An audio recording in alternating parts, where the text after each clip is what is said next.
3 ঘন্টার মধ্যে যে কোনো নারী পুরুষকে বশীকরণ করার জন্য আমি প্রথম পর্বে দেখাইছি এই নকশাটার মাধ্যমে। দেখেন, নূরজাহান আপার স্বামীকে বশীকরণ করবো, মাসুদ ভাইকে।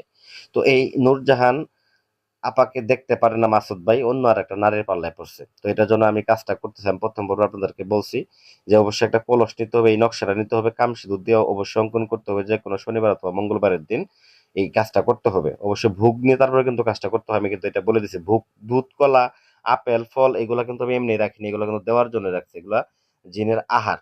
তো যাই হোক ভিউয়ার্স, একটা কথা মনে রাখবেন, যাদের স্বামী অবাধ্য, স্ত্রী অবাধ্য, প্রেমিক অবাধ্য বা প্রেমিক অবাধ্য বশীকরণ কাজ করতে চান, বিভিন্ন কবিরাজের পিছনে দৌড়াইছেন, কাজ করতে পারেন না, স্ক্রিনে লক্ষ্য করেন, আমি নাম্বার দিয়ে দিছি। যদি কোনো পরামর্শ লাগে যোগাযোগ করবেন। আপনার যদি এই কাজ করতে ভয় পান, না পারেন, আমি ব্যবস্থা করে দিব। যাদের বশীকরণ কাজ অ্যাকচুয়ালি করা দরকার, অনেক কবিরাজের পিছনে দৌড়াইছেন, কাজ হয় নাই, তাদেরকে বলতেছি এই আসনটা অত্যন্ত পাওয়ারফুল একটা বশীকরণ বিদ্যা। যে জিনিসটা আপনাদেরকে দেখাইলাম, এটা এমন ভাবে স্পষ্ট ভাবে আপনাদেরকে আমি দেখাইতেছি, ভিডিওটা না টেনে সম্পূর্ণ দেখবেন।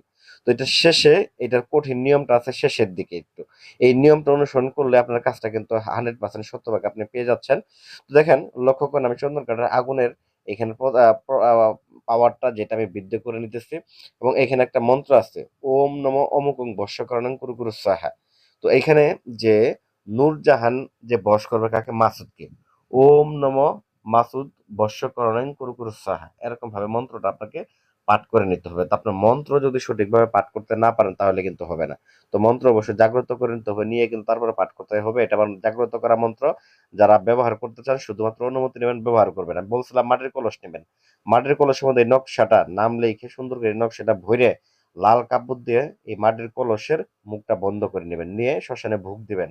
দিয়ে এই কলসটাকে নদীতে যাবেন, নদীতে অথবা শ্মশান ঘাটিতে যে জায়গায় মরা পড়ানো হয় ওই জায়গায়, যদি না পারেন স্ক্রিন নাম্বার যোগাযোগ করবেন, আমি করে দিব। আমি আবার বলতেছি, আর এটা বিনা কারণে কারোর উদ্দেশ্য করবেন না। যদি অত্যন্ত প্রয়োজন হয়, সংসার ভেঙে যাচ্ছে, সেক্ষেত্রে এটা ব্যবহার করতে পারেন। তারপর যে জায়গায় মরা পুরানো হয় অথবা নদীতে, নদীতে গিয়ে এক ডুবে এটাকে পুঁতে দিয়ে আসতে হবে, অথবা যে জায়গায় আপনার মরা পুরানো হয় ওই জায়গায় এটাকে এক নিঃশ্বাসে পুঁতে দিয়ে ওইখান থেকে চলে আসতে হবে। অপেক্ষা করবেন 3 ঘন্টা।